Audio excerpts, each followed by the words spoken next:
This year is shaping up to be a good year for roguelikes and roguelites on the Nintendo Switch, with games like Fury Unleashed and Neon Abyss gracing the Nintendo eShop with their awesomeness. And now comes Going Under, a 3D dungeon crawler with roguelite elements and a pretty interesting graphical style. You play as Jackie, an unpaid intern who on her first day working at Fizzle is sent down into dungeons full of failed tech startups and abandoned wares, many of which can be utilised as weapons. Your end goal? Beat each dungeon's boss and retrieve the valuable relics that they possess. But to what end? And is Going Under worth putting the time and money into to find out? Hopefully this review will help make the answer to that question more clear. My name's Gotcake and welcome to Star or Shovelware.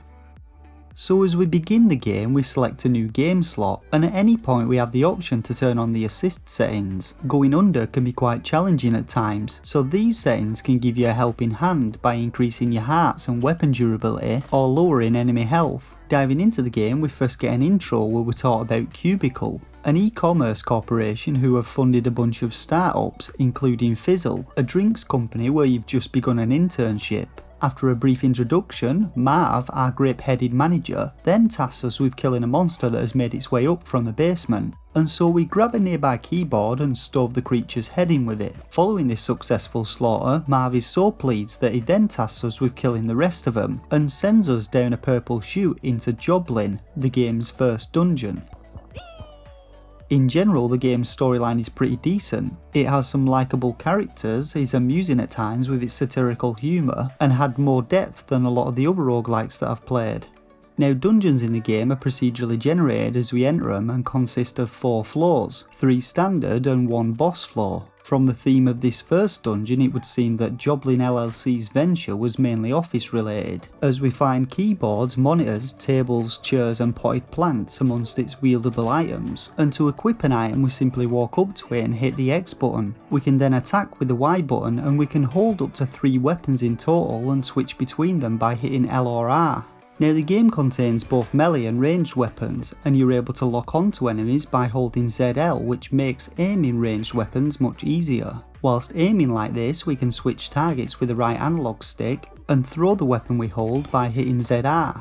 Now one of my main issues with Going Under is its weapon durability mechanics, which sees weapons breaking after they've been used for a while. Weapons will often break partway through attacking an enemy, resulting in you attacking with your fists until you realise and equip another weapon. And while I understand the reasons behind this, I really dislike this mechanic in Zelda Breath of the Wild, and my opinions haven't changed here. So there are a total of 3 mini dungeons in Going Under, each with their own theme and unique mechanics. When we begin the game only Jaqueline is open, but after running it a few times we open up the other 2 dungeons, one called Winky Dink whose themes revolve around some sort of dating application and love related items, and another called Styx Coin which appears to be some sort of failed digital currency, with its visuals and equipables all themed around mining. Now as is the case with the majority of roguelike games, as we work our way through each floor, random enemies spawn into the rooms that we enter and we've got to defeat them before we can move on. There's some good variety to the game's enemies, with each dungeon's enemies matching their overall theme, and after completing all the dungeons once, additional more difficult enemy types are added to each dungeon. Each of the dungeons also has its own unique random event that can be encountered in rooms, and I thought these were a great little addition which added to the overall concept of the dungeons representing a product. In Jaqueline for instance, you can accept jobs which require you to kill a set amount of enemies as fast as possible, after which you're rewarded a crate containing useful items. The Winky Dink event has you either accepting or rejecting a wink, and upon accepting one a mini boss will spawn who will fight alongside you if you manage to beat it. Finally, the Styx Coin event sees you grabbing as many Styx coins as you can whilst avoiding enemies, and these coins can then be spent on items within each level's shop. Now every level of each dungeon contains a shop, and alongside the Styx Coin dungeon's unique currency, you can also earn standard currency from beating monsters. Shops contain a number of different items, including a drink which adds an additional heart container, food to heal lost hearts, a random perk, and a random weapon. In addition to the shop room, each floor has a room containing 2 random perks, of which you get to select one. As with similar roguelites, the game contains a ton of different perks providing different bonuses to your character, and these include things like increasing your attack damage or crit chance, making you shock or knock down enemies when you take damage from them, or a chance to ignite enemies when you lock onto them. And you're able to add additional perks to dungeons by purchasing them with cubicle credits earned in dungeons by beating enemies and bosses. I really liked the selection of perks in the game, and there was some good synergy between them, allowing for some powerful character builds. Each time you pick up and use a perk, you also gain XP with it, and once the XP bar is full it becomes an endorsed perk, and you're able to equip an endorsed perk to begin a dungeon with. Perks and other items are also contained within cubicle crates, which can be found scattered about levels or as rewards from completing events and dungeon floors. Now, in addition to perks, there's also a bunch of other mechanics which add even more variety to gameplay. Firstly, there are phone apps which can be found at random in dungeons. You can only hold one app at a time, and these are single use items whose active effects include creating a dummy which enemies will attack, discounting the price of all store items, or summoning a joblin to fight alongside you. Next, there's the mentor system, whereby you complete various tasks within dungeons for different team members, which then unlocks them as a mentor. You can have one mentor equipped at a time, and each mentor provides a bonus perk such as finding more money in dungeons, shoplifting an item from the dungeon store for you, or allowing you to carry 2 phone apps at once. Completing additional tasks for the same mentor also increases the level, unlocking multiple perks with that mentor.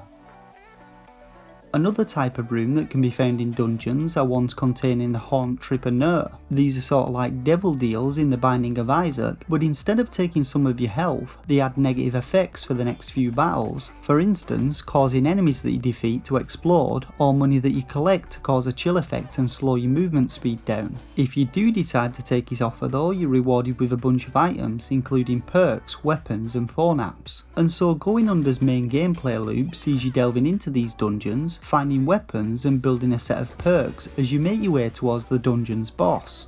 Now, bosses in the game offer a decent challenge, with each having their own unique moveset, and to begin with you'll likely have your ass handed to you by them. As you unlock more perks though and become more familiar with the game's combat, you'll eventually be able to take down each dungeon boss, which will earn you the relic that they hold. Obtaining all 3 relics begins the game's second gameplay loop, which sees you working your way through harder versions of the dungeons containing harder enemies and bosses, after which you face the game's final challenge and boss. Now, although I haven't yet beaten the game, I have had a lot of fun playing Going Under. However, I did find the game's combat mechanics a bit of a pain at times, especially when faced with multiple opponents at once in smaller rooms, which also makes it hard to focus a single enemy when you're having to scroll through a bunch of them.